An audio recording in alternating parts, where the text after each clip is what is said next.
Welcome, everyone. Hope you're having a good day. Sorry I couldn't be with you again, but here we are. This is going to be the first of several lectures on the ancient Greeks. We're going to start way back in history, as early as we can, with a group called the Minoans. So the scene before you is probably relatively familiar. There's Africa. We haven't studied much about the continent itself, but of course that snaky river going down is the Nile, and there is the delta to north of it. As we zoom in, we're going to see the island we're particularly concerned with today, the island of Crete, and especially a very populated city on its northern shore called Knossos. All right, there it is. So Knossos and Crete are really the seedbed of Greek civilization, and it is here that everything really gets started. They were the kings of the Mediterranean for quite some time, ruling ruling nearby lands, but mostly controlling the ocean. You can see even to this day, the city of Knossos is still fairly well populated.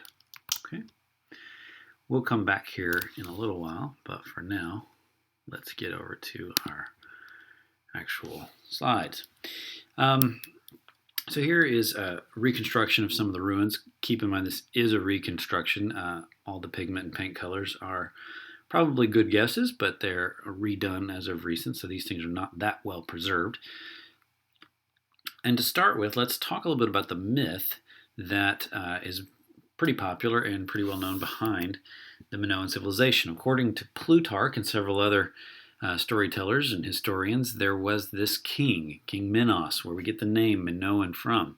And the Minoans, like I said, exercised a kind of power and authority, dominion over most of the Mediterranean world, and King Minos exercised that by requiring Greek city-states, especially Athens, to send young people to him on an annual basis as a kind of tribute. And legend has it that he took these young men, seven young men, and seven young women, and fed them to his pet Minotaur. That was the product of a devilish union between his own wife and a bull god that came up out of the sea, and obviously very strange circumstances. But point being, King Minos did exercise his authority over the surrounding city-states, even across the sea to the Greek mainland. This all ended, of course, with the arrival of Theseus, the hero of the Athenians, the first king. The last king. No, not the first king. The last king of the Athenians. He's credited with sort of undertaking a new kind of government. More on that later. Theseus, though, is the hero, of course, who came across the sea to the Minoans, went down in the labyrinth voluntarily and defeated this thing with his bare hands, which, as you can see, was no small feat. But how do we know most of what we know on a factual basis about these people? Well, it's due to this man, Sir Arthur Evans. You can see did most of his work in the late 19th, early 20th century. So you're thinking World War I era and into the early stages leading up to World War II. He actually went to Crete mostly to study languages. He's a linguist, a scholar, wanted to go to these ancient islands and look for the oldest versions of the Greek language that he could find, sort of to get behind even the Homeric texts that were floating around in his day. And out on a walk one day, he just sort of to clear his mind, I suppose, he comes upon these outcroppings, these sharp stones sticking up out of the ground, and piques his interest, and maybe he used his cane there and kind of dug out around them a little bit and realized they were a little deeper than the surface, and perhaps on a whim bought some of this property and began to excavate it just to see what was on there. Maybe a side project. This is not really why he's there, but maybe things are slow in the linguistic world. I can't imagine them ever being fast. But here he is, kind of doing some excavating on the side, and boy, was he surprised by what he found. Underneath the soil was an entire palace, a large complex with apartments at every end, temples, storage rooms, everything that people could want.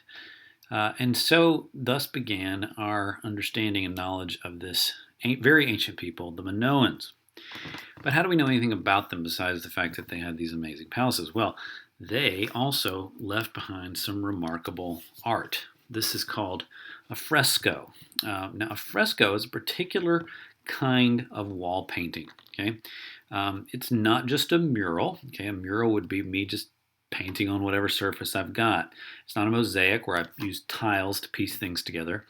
This is actually a different form altogether where the artist paints on wet plaster. You can see the plaster's edges here. Before that plaster was actually dried, the artist took his paintbrush and began to create his image. Now, the advantage of this is that the paint sinks into this plaster and creates a permanent image. It's sort of embedded. Now it becomes part of the wall, and it's the reason that we have so many of these. Now here's what I'm going to do. I'm going to ask you to remember the 3 questions that we discussed early in the semester when we were talking about pyramids. Of course, the first one is, what do I see? That is just very literally and very specifically what kind of image is in front of me. Now, you know this is a fresco, so you don't need to say that, but I'm going to be asking you about the particular images you see. Secondly, why was it made? Is this a practical thing? Does it have some use? Is it religious? Is it ceremonial? Is it economic, political? Or is it just for entertainment, just for the pleasure of it? And then lastly, and most importantly, who made this thing? And really, remember, not asking about the artist. We don't know if this was Leonardo da Vinci or Michelangelo. That's not primarily what we care about. We primarily care about what kind of society was behind the image we're looking at. What does the image itself or the object itself reveal about the society? Like this gigantic pyramid shows us that there had to be a highly organized society with access to lots of labor and lots of resources, which suggested that there was a strong central government like the Pharaoh, right? We're going to do the same thing with Minoan civilization. Now, I'm going to give you an image. The sub is going to pause the image. I'm just going to say, here comes, or next, or something like that, and I'll flip to an image, and the substitute will pause the video. While she pauses, or he or she pauses the video, you are going to personally try to write down some of your best guesses. What are you looking at? Why was this thing made? Why was the fresco painted? We're going to be looking at 3 frescoes. And who made it? What kind of society is behind it, okay? And when you're done, we'll review and see how good your guesses were, all right? So here comes the first fresco. And here comes the second. And here comes the last one. All right, now let's go back to the very first one. These ladies are interesting indeed, not least because they are ladies. All right? The depiction of females like this in this kind of free and open enjoyment of life is relatively rare in the ancient world. They don't appear to be goddesses. Perhaps they are. We could be wrong on that one. They could be 3 goddesses. But they are, they look to be ladies of society. They have ornate hairdos. They have jewels all in their hair, embedded in their hair. They're wearing necklaces, bracelets, and these attractive jackets. So the women appear to be very wealthy. They appear to be somewhat free to be out enjoying themselves in society. So perhaps we have a kind of sophisticated society. We won't go so far to say as egalitarian. Okay, we don't think they probably had equality in the ancient world. That would have been crazily rare. But it does seem that they had some freedom, some ability to move around society, to enjoy what appears to be the wealth and luxury of the society. Here's the one, of course, of dolphins. Should have right away cued you in that the people who painted this had been out to sea quite a bit. They had seen most of what there is to see in this ocean, and that is true of the Minoans. Minoans were masters of the ocean. They pretty much put an end to piracy in their age, and they had done business with every major Mediterranean society around them. We know that because we've found things from Egypt, from Asia Minor, from mainland Greece, even all the way over further in Africa, Israel, and the like. And then lastly, we have this picture here. 2 boys, 2 youths. What are they doing here? Well, it looks like the one on the left is possibly landing a right cross to the one on the right. But they're very young, and they appear to be playing, appear to be having some sport. They're wearing gloves here. Now, are they training for war? Yeah, possibly, in the sense that every ancient sport was in some way training for war. But they're very young for this, and they appear to be doing this kind of for sport. A society that enjoys this kind of thing is a society that is doing very well. You're not going to be taking your time playing at sports, painting frescoes, even if you're trying to eke out your survival just day to day. And that is what we gather about these people. The palatial period of the Minoans, which took place from 2000 to 1450, we think was a time of incredible prosperity, advancement of society, incredible sophistication, and probably a society on par with, if not far advanced over, even Egypt. This society seemed to be doing very, very well. So well that they even came up with some rather, shall we say, creative sports. Now, maybe you've heard of this one before, the classic bull jumping image. These are all over Knossos, and so it seems to have been a real sport. Some archaeologists a while back actually went to an American cowboy and said, you do the rodeo. How would somebody pull this off? Well, the cowboy, kicked the dust a little bit, spat some of his chewing tobacco in the ground, and maybe tipped his hat a little bit and just looked up and said, "Ain't possible." Well, that cowboy had never seen this.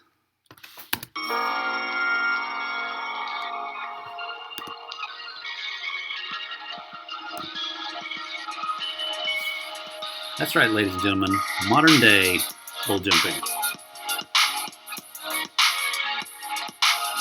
How about that swan dive?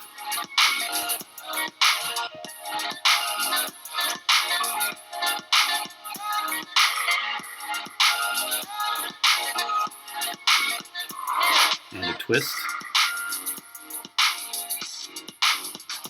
A pep band.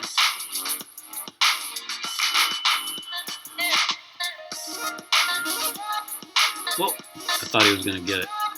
Nope.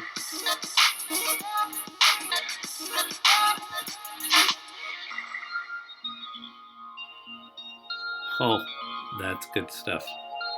Yep, watch it one more time. Man, just kissed the back of that thing. Woo. Couple more here for you. Oh, yeah. Classic swan dive. There they are. There's Will Green. I think I saw Will in the back there. Oh, one more. Oh, that one, ugly landing. I'll give that a 7.5 maybe. He's probably new. Okay, probably new. Anyway, well, apart from the frescoes, how do we know what went on in the civilization? Particularly, how do we know it came to an end? Well, it has to do in part with the discovery of the language that these people spoke. What you're looking at here is a creatively titled Linear A, because it's, I guess, kind of in a line. I don't see it, but it's there. We don't know anything about Linear A, but we do know something about this. This is Linear B. Okay, Linear B is actually not discovered so much on the island of Knossos as it was discovered on mainland Greece. But the symbols are related. It's clearly a more advanced version of the language I was just showing you, Linear A. Linear A, again, we have no clue what it says, but Linear B, we actually were able to figure out. I say we, and by we I mean this genius named Michael Ventris, who was by day an architect, by night a complete nerd, in that he spent his free time trying to decipher ancient dead languages. Okay, so this is Michael Ventris, and he deciphered Linear B for us. Thank you, Dr. Ventris. He did so by using deciphering probability techniques that were used by the military to decode encrypted messages from the Germans. So how cool is that? I mean, the philosophy here is that you just sort of assume any language has its most common elements, like a, and the, right? I mean, we know that conjunctions and articles are going to be common, so we start there. We look for the most common symbols. We assume those are my conjunctions and my articles anyway, and then he uses all this complicated stuff you see here and eventually figures out what the heck this stuff is saying. Well, what Linear Beast told us was that the island of Crete had come to a catastrophic end. Why did that happen? Two possible explanations, probably some connection. Okay, first of all, in 1500 BC, about 50 years before they really kind of met their final end, the island of Thera exploded. It had exploded many times before, but this explosion was sort of on a new scale. The island of Thera is just north of the island of Crete. And as you can see, it used to be a big, round island, but now it's got a gigantic hole in the middle. That hole in the middle was a volcano. And when it spewed its contents into the air, it sunk down into the ocean below. Well, that massive eruption would have caused a massive earthquake and tidal waves and ash and all kinds of other awful things that would have all fallen down on the island of Crete. So let's take a minute here. I want to show you where that island is so that you can see just how close it really is. So here's Knossos again on the north shore of Crete, and there is Thera. You see it right there? And if I zoom in, I can see, I lost it. Let me go back to north. So if I zoom in, I can see where the island used to stand. You can see some of the sunken edges there. Okay, so that island erupted and caused a lot of trouble for the Minoans, probably weakening them so much that in 1450, when invaders came from the north, pillaging, making rude gestures, that the Minoans stood no chance really of resisting. And that's probably what we think happened. These Mycenaean invaders came from the north, attacked this civilization at its weakest, and basically took everything they could find. We know this because we have Linear B tablets describing it all. We have Mycenaean kings bringing their booty back across the sea, setting up shop back in mainland Greece, building palaces, and starting the Mycenaean civilization, which we'll get to later. But that's it for today. Hope you enjoyed this lecture. I'll see you soon.